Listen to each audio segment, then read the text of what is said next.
Olá, tudo bem? Eu bato um papo agora com o vereador Isanuel Ditinho. Tudo bem, Ditinho? Seja bem-vindo à Câmara, TV Câmara. Bom dia, Cacá, tudo bem? Parabéns, né, pela sua eleição. É a segunda vez que você concorre à Câmara Municipal e dessa vez de uma forma estratégica e com sucesso. Sim, dessa vez foi pensado, né? Para a gente conseguir alcançar esse objetivo. É, decidi por entrar em um grupo que ainda não tinha na cidade, aliás, tinha, mas estava parado. Montamos uma chapa e obtemos o resultado que esperávamos. Esperávamos conseguir fazer 2 cadeiras, mas é, a eleição foi difícil. Mas conseguimos umas e estamos satisfeitos com Ditinho, você foi eleito pelo Podemos. isso. E aí, essa sua eleição também de forma estratégica, né? Estratégica porque você conseguiu estar num partido que tinha uma projeção ali, que dentro das circunstâncias que você tinha de tempo para correr atrás de voto e tal, isso serve de lição também para a vida, né? Na vida a gente tem que pensar em estratégias dentro das circunstâncias que a gente conta. Não, com certeza. Essa campanha não era uma campanha de ter dinheiro para gastar, e sim ter tempo para estar indo na rua, mesmo com a questão da pandemia, e mostrando realmente o que você gostaria de fazer caso fosse eleito. Então a gente temos exemplos de vereadores que realmente se dedicaram e conseguiu uma boa votação, né? Teve vereadores que para a população foi surpresa. Então, dou um exemplo, o professor Bruno, o Altair, só que essas pessoas se dedicaram, tiveram esse tempo, né? Na verdade, teve dedicação e tiveram tempo, coisa que eu não tinha naquele momento, né? Mas o importante foi que a gente conseguiu alcançar o objetivo, que era do Podemos conseguir fazer um candidato, pelo menos, a vereador em nossa cidade. Vitinho, agora conhecendo um pouquinho do seu perfil, né? Você nasceu em Penápolis, como que é?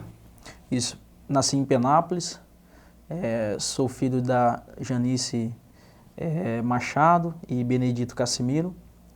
E nossa família é meio grande, né? Sou o filho do segundo casamento, então tenho 7 irmãos por parte de pai. E depois do segundo casamento tenho mais 2 irmãs. E o gostoso dessa campanha, Cacá, foi justamente isso. A minha família me apoiou. E, e meus amigos, né? Então, eu vi o quanto que é importante, né, a família abraçar um projeto junto com a gente. Eu que não tinha, né, tanto tempo, mas tinha essa vontade, esse desejo, e eu vi a importância da família nesse momento da minha vida para mim. Agora, Ditinho, qual que é a origem desse apelido? Ditinho por conta do meu pai. Meu nome na verdade é Isanuel. Meu pai chamava Benedito. Então, quando ele ia apresentar o filho para alguém, como que ele chama? Isanuel. O pessoal achava o nome muito difícil, complicado, né? Diferente. Então, eles falaram, não, Ditinho. Então, quando ia em casa, era o Benedito e o Ditinho. Isso aí desde criança? Desde criança, desde criança. Pelo nome ser diferente, eu acho que eles optaram por Ditinho. E hoje deve ser aquela situação. Muitos te conhecem como Ditinho, outros por Zanuel, outros por Zanuel Ditinho, como que é? Na verdade, tem lugares que eu vou e quando o Isanoel tá aí, a pessoa não sabe quem é. Não tá, não, o Ditinho. Aí então eu me deparo com essa situação. Mas agora o pessoal já está bem assimilando que meu nome é Isanoel, o apelido que é Ditinho, porque desde a infância, né? Então, na escola, né, barracão, onde a gente passou, sempre Ditinho. E isso ficou na cabeça dos amigos. Então, ainda se você tem lugares que a gente vai, se fala Isanoel, ninguém conhece. Ditinho, você tem uma vivência grande ali na região da Vila Tóquio. Isso. Na verdade, eu passei parte da minha infância na cidade de Jardim e com uns 3, 4 anos me mudei para Vila Tóquio, Jardim Tóquio ali. E foi ali onde que eu passei a minha adolescência. E me mudei de lá há uns 10 anos atrás pro Santa Leonor, né? Mas a minha infância ali, juventude, passei no Jardim Tóquio. E aí, primeiro trabalho? Cacá, na verdade, meus pais, eles eram lavradores, né? Trabalhavam em roças, né? Meus pais, na verdade, eles não tinham estudo. Meu pai e minha mãe não sabiam ler e escrever. Eles sabiam só escrever o nome, copiar o nome, né? Que precisava para, às vezes, assinar algum documento, alguma coisa. E eles queriam que a gente estudasse, né? Só que as condições eram muito difíceis naquela época. Mas eles sempre quiseram que a gente esteve na escola. Mas quando eu entrava em período de férias, eu sempre gostei de ir com o meu pai para a roça, para a lavoura, né? Então, na época que tinha colheita de algodão, essas coisas, eu ia com ele, eu gostava de ir. E a gente começou a trabalhar muito cedo. Com 12 anos, eu já estudava meio período e outro meio período ajudava o meu avô, que era pedreiro. E com 14 anos já entrei na Legião Mirim e já tive meu primeiro emprego. Aí seu primeiro emprego foi aonde? Foi como garçom, num restaurante chamado Boa Mesa. Entrei na Mirim, entrei como garçom lá, só que eu tinha vontade de algo a mais, né? E fiquei um tempo trabalhando lá. Logo após surgiu uma oportunidade de eu ir para uma empresa que hoje fechou, mas na época era uma empresa muito boa, chamada Lajum Virabrequins. Trabalhei um período na Lajum como office boy. Depois me deram uma oportunidade para aprender parte de dentro da indústria, porque eu sempre buscava crescer, ter conhecimento, e até chegar ao ponto que eu achei que lá para mim também já era pouco, né? Precisava crescer mais, e foi na onde que eu decidi estudar. Fui trabalhar na Midori, que era uma fábrica de calçados. Na época tinha ainda a fábrica de calçados, antigo Curtume, né? E dali fui para uma empresa de confecção, onde eu tive uma oportunidade também de estar como gerente financeiro. Foi ali que eu vi que o campo poderia ser bem maior. Ali eu vi que eu tinha capacidade, ali eu vi que eu poderia crescer e muito ainda.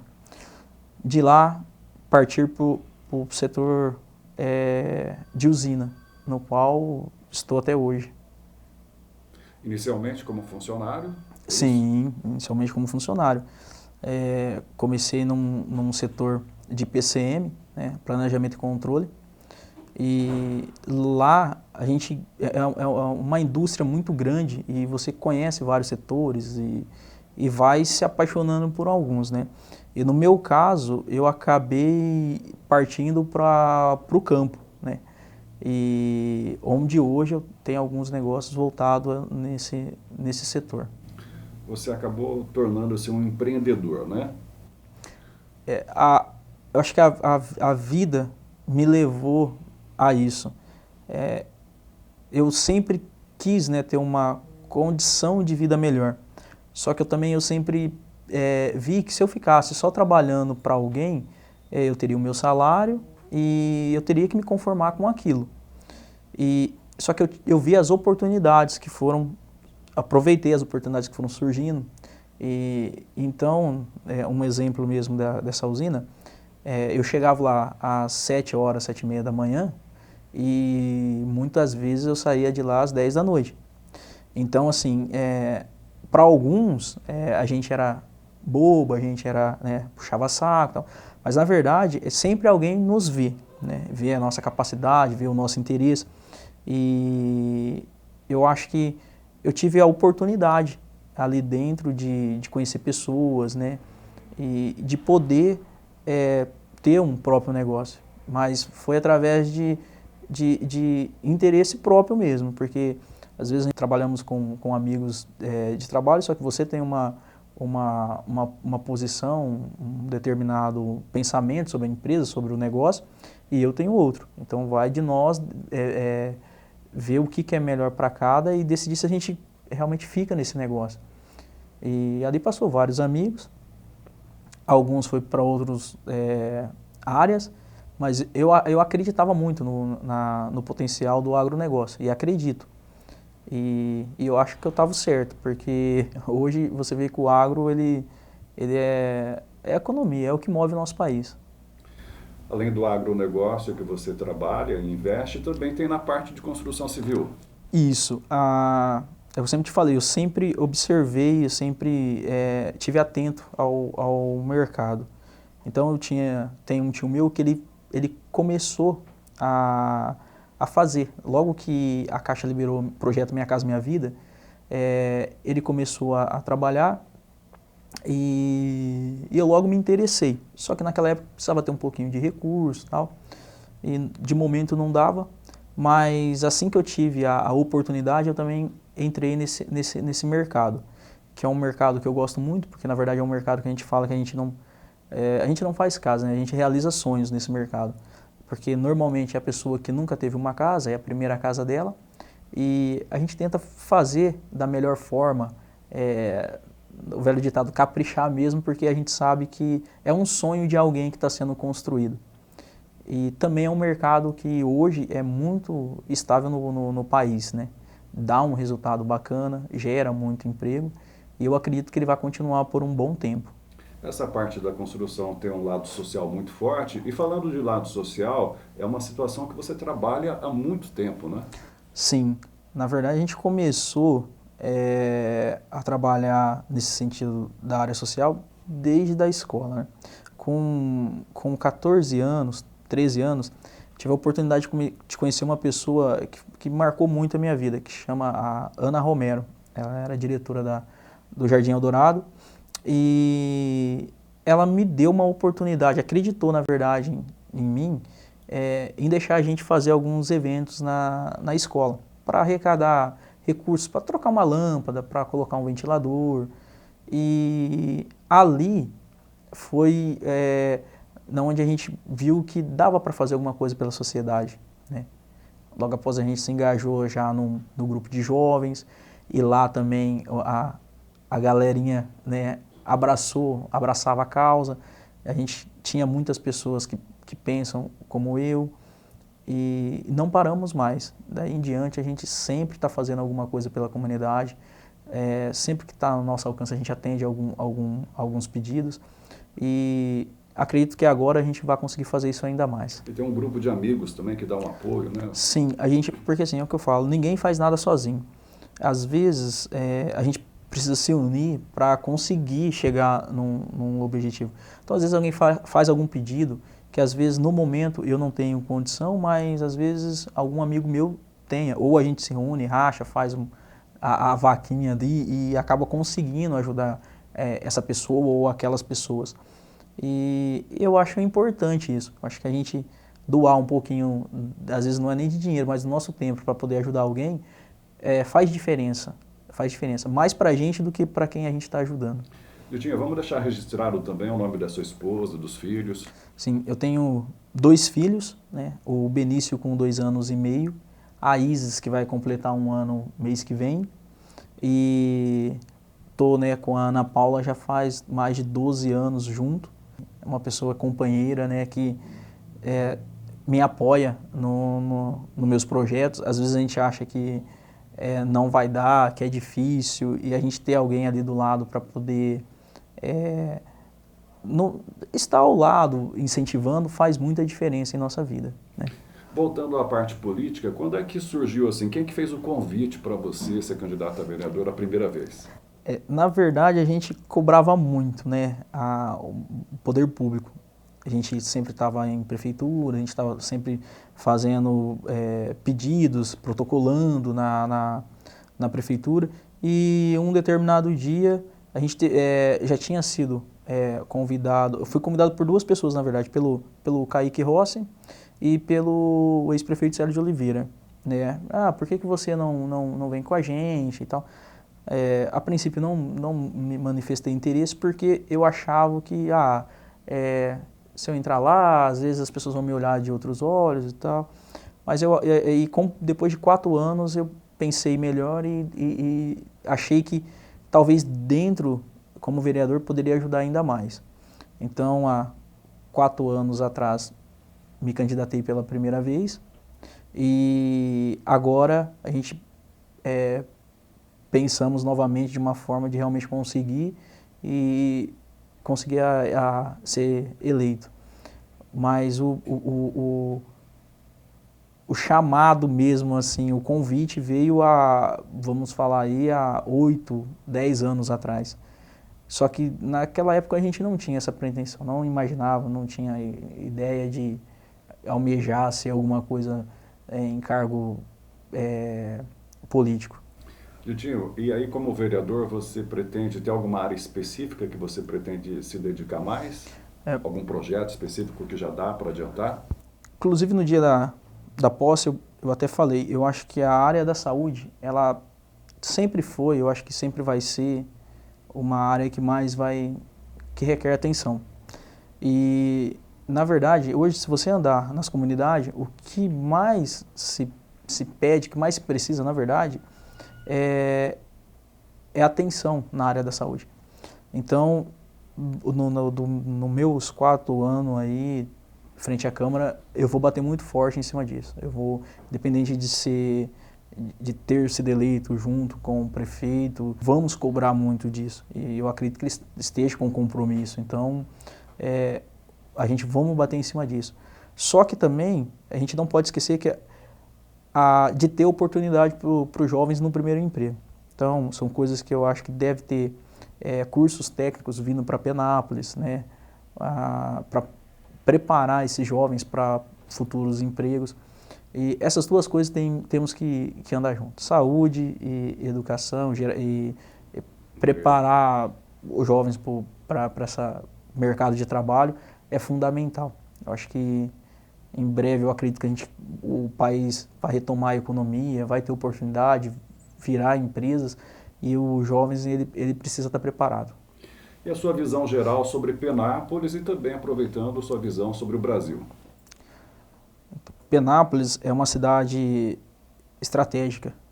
Penápolis está crescendo, Penápolis fica no entroncamento, falta-se pessoas ainda que tenham visão para fazer com que essa cidade ainda cresça ainda mais, né? Se a gente for analisar Penápolis de hoje, Penápolis de 10 anos atrás, a gente vamos ver que evoluiu muito, né? Veio a questão da faculdade de medicina, que isso para a cidade vai refletir muito. Acredito que daqui 5, 6 anos vamos ter uma outra cidade. Só que a gente precisa que os nossos administradores pensem dessa forma, né? Que tragam empresas, que tragam novos projetos para dentro de Penápolis. Temos que acompanhar. Às vezes a gente, lá atrás as pessoas falam que Penápolis é uma cidade pacata, e realmente é. Só que a gente não pode também ficar parado e ver o desenvolvimento acontecer. Até porque senão os nossos filhos, os jovens estão tendo que ir para fora, né? E em vez de a gente deixar a cidade evoluir. Eu acredito que 10 anos Penápolis será outra cidade. E Brasil? Brasil. O cenário brasileiro hoje está bem crítico. A gente está passando por uma pandemia, todos os estados estão com preocupação, sabe-se que vai cair a arrecadação e agora, ultimamente, amanhã mesmo vai ter um protesto referente a aumentos de impostos que vai refletir na população geral. Então, assim, estamos passando por um momento difícil. Eu acho que o momento difícil financeiro vai vir. Eu acho que não veio ainda, eu acho que ele vai vir.